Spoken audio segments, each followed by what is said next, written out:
Hi, it's Filo and welcome to my first reading journal update of 2024. I haven't done a reading journal setup because I just make one spread for each book I read, but you can watch the full flip through of my 2023 reading journal. And I'm going on in this same notebook, which is a notebook therapy with brown pages. It makes every page look special and aesthetic with the least effort. So now let's see what I read in January.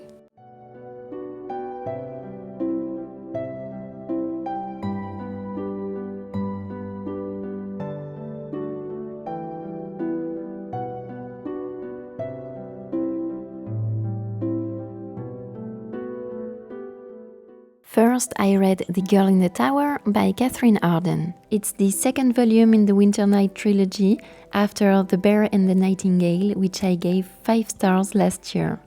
I started this series exactly a year ago and I loved it. Back at this time, I did very minimalist spreads, and since then, I've tended to fill my pages way more. But let's talk about the book. No spoilers, of course, since it's the second volume, I can only tell you what the series is about. So it's magical realism based on Russian folklore. We're following Vasha, who's a girl in medieval Russia, where men rule and folktales are disappearing and replaced by religion. But Vasha can actually see the spirits, and she's not ready to conform to what others expect from her.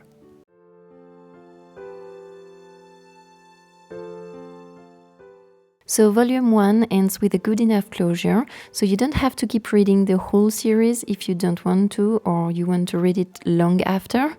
For example, 1 year passed after I read volume 1, and yet everything felt very fresh in my mind, so I could dive right into volume 2. And let me tell you, the writing is just as good. It's very atmospheric and whimsical, but not in a cutesy everything's awesome way. It transports you to the harsh winter and it shows you complex spirits and realistic situations for that time period.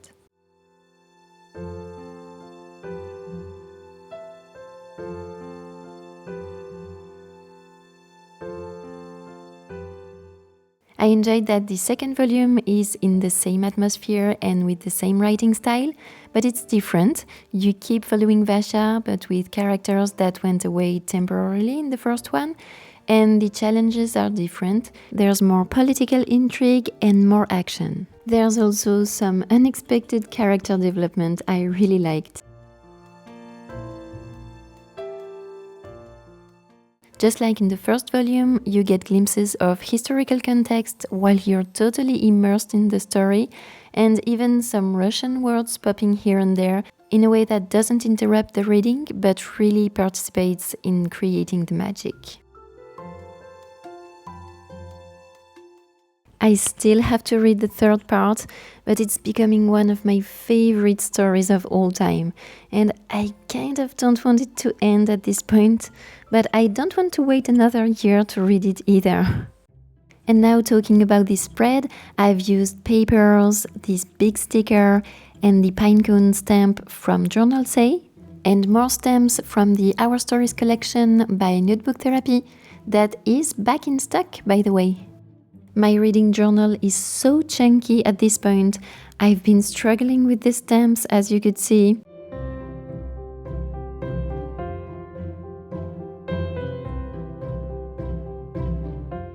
And then I'm finishing with some stickers by Some Kind Art. As always, all the links and discount codes are in the description below. And if you want to know what I'm reading in real time, you can follow me on Storygraph or Goodreads.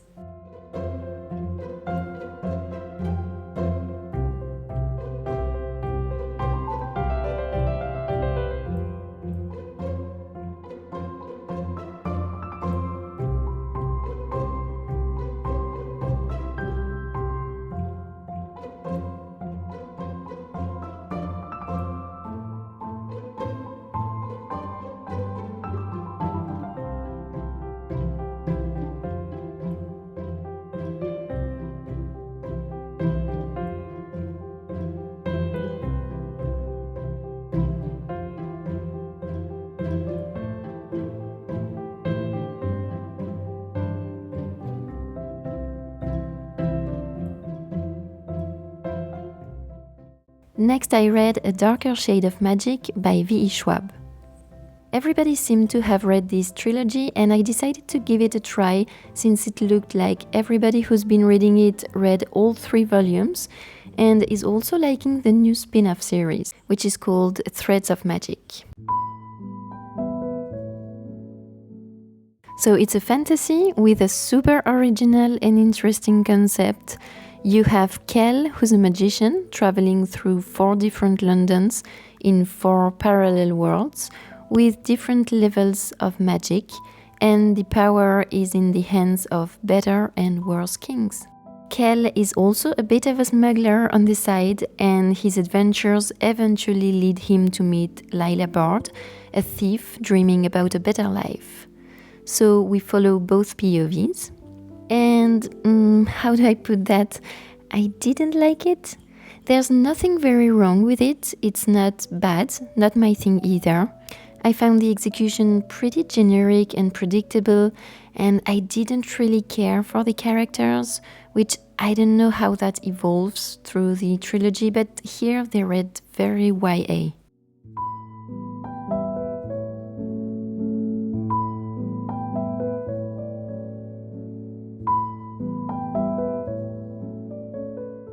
The writing is good though, nothing super deep or thought-provoking in my opinion, but it's atmospheric, so it still gives for a nice spread. I was surprised the traveling around 4 versions of London didn't feel that confusing, but that went at a cost. The descriptions really got repetitive, and not in a way that you get to know each London better, but more of constant reminders of the few big things that differentiate them. I also felt like there were very few rules in this universe. It's really more based on the atmosphere than anything, and still some turns were purely convenient. And most of all, this is action-packed. I was missing a plot, or at least more twists, and a deeper reflection on power, or at least more political intrigue. So I guess it's just not my style. And then I don't know if I would consider this a trigger warning, but let's say that the mentions of blood, pain, and self-harm with a knife were so repetitive, I ended up feeling bored and a bit uncomfortable. In the end, I feel like I could have read the first 50 pages and then the last 20 pages, and I would know the same. So I've heard the second volume is more character-driven, but also more of a filler, so I won't keep on reading this series, but maybe you've read other books by V. Schwab and you can recommend me one I would like better? Let me know.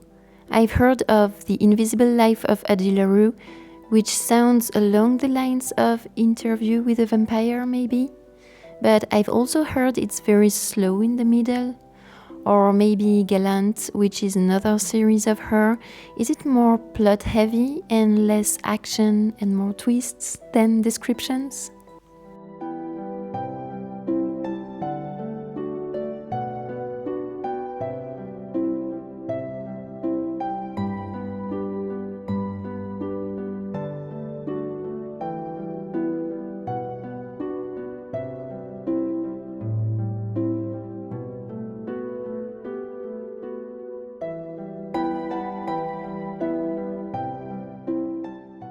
And that's it for today.